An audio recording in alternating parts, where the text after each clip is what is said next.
সামনের 9 তারিখের নির্বাচনটা, এই নির্বাচনে আসলে আল্লাহ যদি আমাকে পাশ করায়, ভোটের ব্যবধানটা যদি বেশি হয়, তাহলে আমার এলাকার কাজ করতে সহজ হব, এলাকার উন্নয়ন যে বাজেট বা বরাদ্দ আমি নিয়ে আসবো, এটা বেশি পরিমাণ নিয়ে আসতে পারবো। আপনারা সকলেই জানেন আজকে যিনি প্রধানমন্ত্রী উনি আমাকে খুব স্নেহ করেন। আমি যখন এমপি ছিলাম 2001 সালে, আমাদের আজকের প্রধানমন্ত্রী উনি তখন এমপিও ছিলেন না, উনি কোনো বড় পদেও ছিলেন না, উনি খালেদা জিয়ার সন্তান হিসেবে সেই সময়ে এই ঝিনাইগাতি শ্রীপুর দিয়ে কিন্তু উনি আসছিলেন, আপনারা জানেন। তো আমার বিশ্বাস যদি আপনারা ভোট দিয়ে আমাকে এমপি নির্বাচিত করেন, আমার আশা, আমার চেষ্টা থাকবে আমাদের মাননীয় প্রধানমন্ত্রীকে আমাদের এই অবহেলিত এলাকায় নিয়ে আসার জন্য। কারণ উন্নয়ন করতে হইলে, বরাদ্দ বাড়াইতে হইলে, বড় বড় কাজগুলি করতে হইলে প্রধানমন্ত্রী ছাড়া এটা অসম্ভব হয়ে দাঁড়ায়। আমাদের এলাকায় অনেক বড় বড় সমস্যা আছে। তো আপনারা রাস্তার কথা বললেন, আমি আসলে ভোটের জন্য বলবো না, এই রাস্তাটা খুবই প্রয়োজন। ভোট এটা আপনারা দিবেন, আপনাদের ইচ্ছা আছে বিধায় কষ্ট করে এখানে বসে আছেন।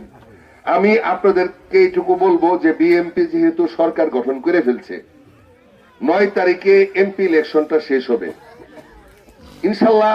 12 তারিখের আগে যেভাবে এইভাবে জোর গলায় বলতে পারতাম না যে কাজগুলি করব, কিন্তু এখন শক্তভাবে আত্মবিশ্বাসী হয়ে মনোবল নিয়ে জোর গলায় বলতে পারি, যেহেতু আমাদের দল সরকার গঠন করছে, শুধুমাত্র 9 তারিখের নির্বাচনের পরে আমাদের যে কাজগুলি আছে, যে এলাকাগুলি অবহেলিত অনুন্নত, যে এলাকাগুলির গুরুত্বপূর্ণ চাহিদা, এর মধ্যে যোগাযোগটা সর্বোচ্চ গুরুত্বপূর্ণ চাহিদা।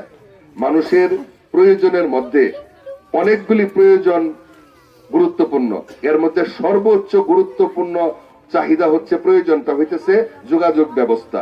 যেখানে যোগাযোগ ব্যবস্থা নাই সেখানে শিক্ষার হার কম, স্বাস্থ্য সেবা কম, জীবনযাত্রার মান কম, সেখানে লেখাপড়ার হার কম, সেখানে সামাজিক ভাবে এমনকি একটা ভালো বিয়ে শাদী হইতে হইলেও রাস্তার প্রয়োজন হয় বর্তমান সময়ে। সেই জন্য রাস্তার কোনো বিকল্প নাই। আমি ইনশাল্লাহ আমাদের আহ্বায়ক সাহেব উনি মুরব্বী মানুষ, আমি ওনাকে, আমাদের অনেক মুরব্বী আজকে নাই, আমি ওনাকে অনেক সম্মান করি এবং উনি আমার দলের অভিভাবক।